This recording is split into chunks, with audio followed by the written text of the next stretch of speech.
6. I hereby appoint the Honorable Mike Kennedy to act as Speaker pro tempore on this day. Signed, Mike Johnson, Speaker of the House of Representatives. Pursuant to the order of the House of January 6, 2026, the Chair now recognizes members from lists submitted by the majority and minority leaders for morning hour debate. The Chair will alternate recognition between the parties with time equally allocated between the parties, and each member, other than the majority and minority leaders and the minority whip, limited to 5 minutes, but in no event shall debate continue beyond 1:50 p.m. The Chair recognizes the gentlewoman from the Virginia Islands, Ms. Plaskett, for 5 minutes. Thank you, Mr. Speaker. I rise today in recognition of Virgin Islands History Month, a time to honor the extraordinary story of a people whose courage, resilience, and sacrifice have shaped not only our beautiful islands, but this great nation itself. 108 years ago, on March 31st, 1917, the islands of St. Croix, St. Thomas, and St. John were transferred from Denmark to the United States in the costliest per-acre land purchase in American history. The $25 million in gold bullion paid for our islands was shipped to Copenhagen from the United States. No provisions were made for the people who live there. No vote was taken by Virgin Islanders themselves. Many great nations and conquerors have tried to keep us voiceless, marginalized, and yet strong, good, blessed people can never be kept down. We have always found a way from our beginning until today. Virgin Islanders have always been revolutionary. From the very first recorded history of our islands, the people of II, present-day St. Croix, met Columbus with the first armed resistance in the so-called New World. In the 1700s, the Aquamu people of St. John held their freedom for almost a year, forcing colonial powers to bring an armada to break their hold. In 1848, we became one of only 2 places in the Western Hemisphere to gain freedom from direct, violent overthrow of enslavement. Our islands gave this nation Alexander Hamilton, who learned his genius for finance in the merchant house of St. Croix, from African counting systems, Dutch ledgers, and others. We have given the United States Abraham Marco, the designer of the 13 stripes in the American flag. Denmark Vesey gave up his freedom in pursuit of liberation in South Carolina. Edward Wilmot Blyden, our son, the father of Pan-Africanism. Camille Pissarro, the founder of Impressionism. William Leidesdorff, the early pioneer and founder of present-day San Francisco. In the mid-1900s, Virgin Islanders came to Washington and petitioned to be included in the draft, asking to send our sons to defend a country that would not yet defend us. We have given America generals, diplomats, statesmen, scientists, artists, and athletes.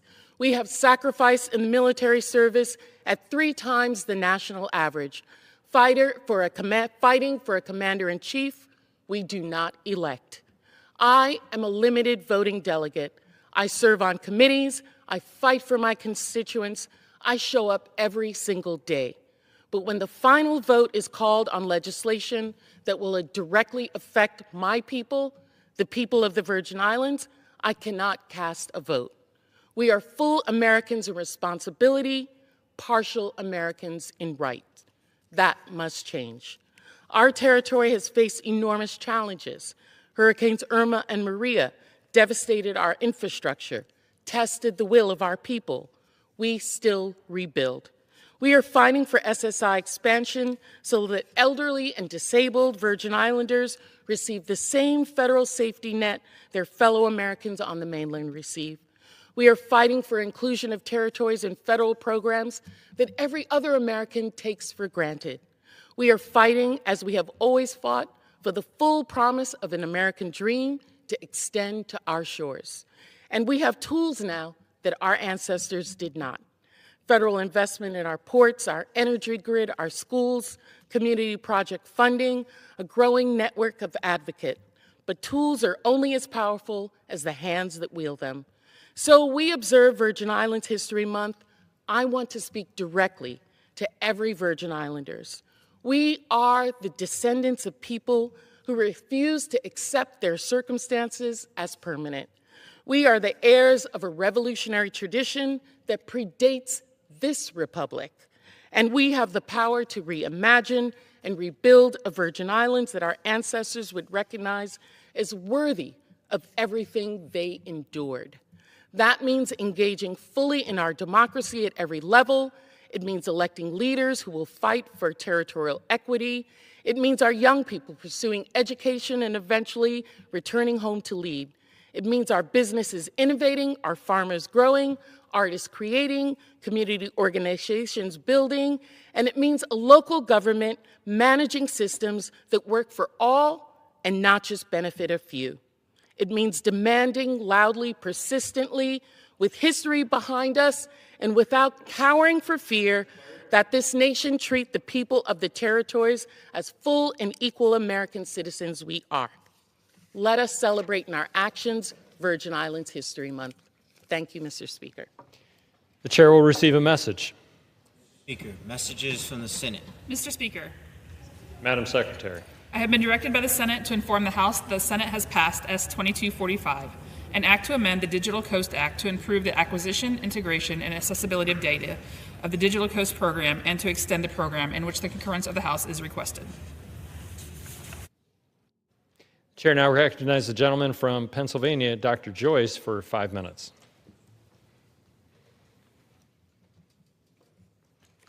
Thank you, Mr. Speaker. I rise today to express my deep concern over the lapse in funding for the Department of Homeland Security. Every single day that we fail to provide DHS with the necessary resources, the risks facing the American people dramatically increase. The security of our homeland should never be a bargaining chip. Instead of prioritizing the safety of the American people, Democrats have chosen to weaponize the appropriations process for political leverage. This is not how our democracy was founded to operate. Americans continue to bear the consequences of Democrats engaging in political theater. As we return to the floor for a vote, members of Congress must set aside partisan agendas and personal politics. Our first duty is to protect the citizens that we serve. With the war in Iran, we have watched an increase in global instability. In moments like this, we should be strengthening our homeland security posture and not allowing it to lapse. An unfunded Department of Homeland Security sends the wrong message to our adversaries and leaves our homeland vulnerable. It is neither a safe or a responsible act. It is a failure of Congress not to have met one of its most fundamental obligations. The American people deserve better. The American people deserve leadership that puts their safety first. It is time to end the theatrics. It is time to fund DHS. It is time to fulfill and protect this nation. Thank you. Mr. Speaker, I rise to recognize a native of McConnellsburg, Pennsylvania, Jordan Ott, who is a head coach of the Phoenix Suns. As a three-sport athlete at McConnellsburg High School, Coach Ott has always dreamt of working for a professional sports team. And that goal was recognized in 2013 when he joined the Atlanta Hawks as a video coordinator. Coach Ott went on to serve as an assistant coach with 3 NBA teams. Last June, he was hired as the head coach of the Suns, where he was named NBA's Western Conference Coach of the Month for January. A former high school teammate described Coach Ott as someone who will accomplish everything and take credit for nothing. What a coach. That's a character trait worth emulating by individuals throughout all of Pennsylvania's 13th congressional district. In fact, it's worth emulating throughout all of America. Best wishes to Coach Ott for continued success, and that extends his incredible expectations that will continue to rise throughout the NBA. Thank you. Mr. Speaker, I rise to honor the Snyder family of Bedford County, Pennsylvania, on their selection of their operation as a recipient of the National Beef Quality Assurance Award. Singing Brook Farm is a third-generation farm currently managed by Ross Snyder and his sister, Greta Hallahan. Founded by Obie and Marianne Snyder in 1951, Singing Brook Farms was later operated by their son, Bruce. Notably, Singing Brook Farms is an established leader in education and advocacy. Congratulations to the Snyder family on receiving the National Beef Quality Assurance Award. Your commitment to agriculture continues to benefit all of the constituents of Pennsylvania's 13th Congressional District. Thank you. Mr. Speaker, it is with pride that I rise to honor the Claysburg-Kimmel Elementary first LEGO League team that captured the championship in the Best Robot Design category during recent competition. What is most impressive about the achievement of these 5th and 6th graders is that they were the first LEGO club at Claysburg-Kimmel Elementary that only formed last fall. During the competition, students demonstrated their robot creations and offered presentations on how their robots would function in real-world settings.